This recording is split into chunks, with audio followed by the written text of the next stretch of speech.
Hi. Hi, how you doing? I like that. Very nice. Thank you. I'm Arvin. This is Jeff. We're Hi, from Jeff. worldbridges.net. I was in your session earlier today. I was asking you some questions. This is Marc from TalkShoe. And we thought we'd ask you. We do live webcasting, which we're doing now with our little cell phone. That's right. But we're a pretty homegrown operation. We use I can't tell. we use Shoutcast and some other things. We're wondering what you think about, a lot of people here just podcasts. They don't do the live thing. What's the hook with the live? Why live? It's a few things. First of all, people will tell you here about podcasting that it's ultimately about building relationships and connecting with audience. Yet I wonder how many of the podcasters here actually have ever spoken to any of their audience.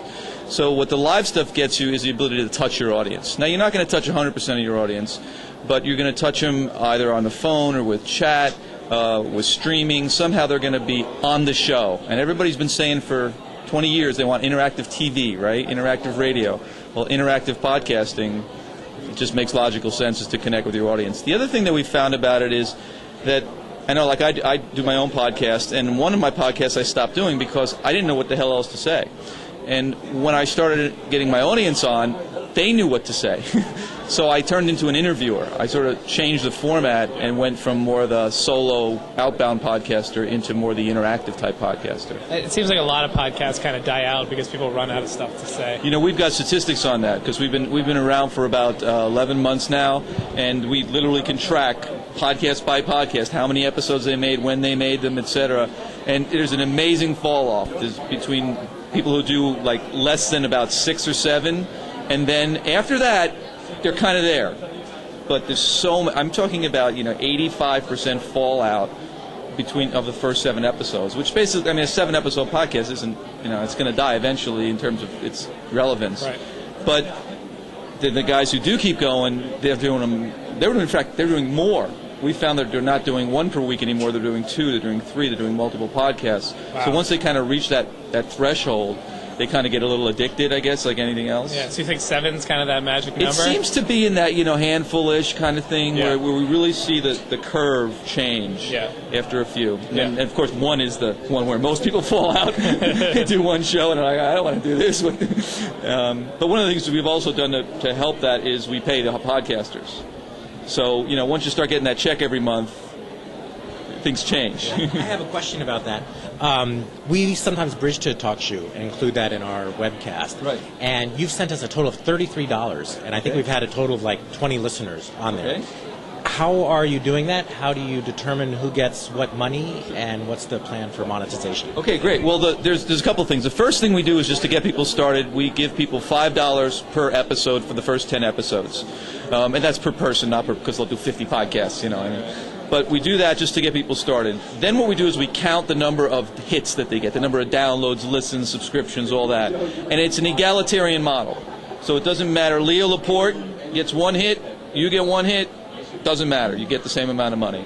And we pay approximately equal to $3 per 100 listens. And that's cumulative. So there's no threshold of 1. Literally, if you get 1, you get a check. It's a very small check, but you get a check. And then, you watch people as they build their listener base, they start to get in a few hundred, and, it might not be a lot of money, but you start getting a check for, 30, 50, $100 a month. And if nothing else, what we're seeing is when the people talk about it, none of them are saying I'm making a living, but a lot of them are saying I'm paying for my hobby. And I'm a photographer, and if I could get somebody to pay for my cameras and my film and my darkroom stuff, I'd love it. Most hobbies, by definition, you lose money. That's why they call them hobbies. They don't call them jobs. So do you have any tips for people who want to do live webcasting about how to make a good webcast? Because there's a lot of bad ones out there. There are a lot of bad ones, although I have to say there's one show on our network called something like I don't have anything to talk about or something crazy like that, and it gets a lot of hits. And you listen to it and it's some young kid and you're like, I wouldn't listen to this for more than 5 seconds. So you just never know. The shows I did one on Italian cooking where I basically talk about recipes. I was getting 1,000 hits. I do one on going to Italy. I was up to 4,000.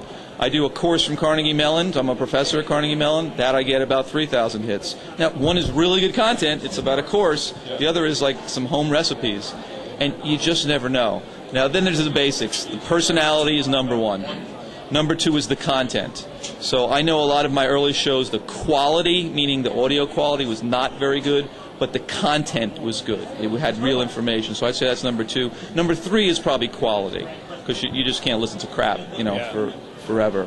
And I think it's in sort of that order. And of course, interactivity is a part of quality. It's part of making a show more interesting. Yeah, you mentioned in your session earlier that when you do the live recording, it's right away available as a podcast. Right. We spend a lot of time at World Bridges, editing and making sure the audio is really clean and clear. Is that really important? Do most of your big podcasters do that, edit and then re-upload? I would say if you looked at like the top 50, I'd probably say at least a third to a half do editing. If you looked at the bottom thousands, very, very few, if any, edit. Because it's not, they're not. The reason they're not getting hits sometimes is because they're not promoting it, they're not into it, and everything else. But they're happy. One thing about our system, you pick up the phone, you make a podcast. I mean, it doesn't get much easier than that. And you guys do? Go ahead, Jeff. The biggest item on my TalkShoe wish list is including telephony. And I know you can Skype out and call the phone number, but if someone overseas wanted to telephony in... Got your answer. Looking forward. Got your answer. And it's called... the shoe phone. So the TalkShoe shoe phone is in beta trial. We have 100 users right now using it, and that is a voice over IP connection. You stick your headset into your computer, you get on, you literally hit one button, you're in. That's it. This is a piece of hardware. No, there's no hardware. You're a PC, and you need a headset, of course, to talk. It's your own telephony. It's our IP we built. So it's like Skype, but it only calls one number. It calls TalkShoe. So you can talk TalkShoe to TalkShoe, if you will, and it's free, and it's literally one button. I mean, how's the beta going? That easy. The beta's going well. Naturally, with any telephony, it's getting the amount of people, because it's easy to get one guy to sound good, but now we got 100, and then we'll have 1,000, and the idea is to get more and more people, because quality is ultimately the goal. If it's not good enough quality, people won't use it.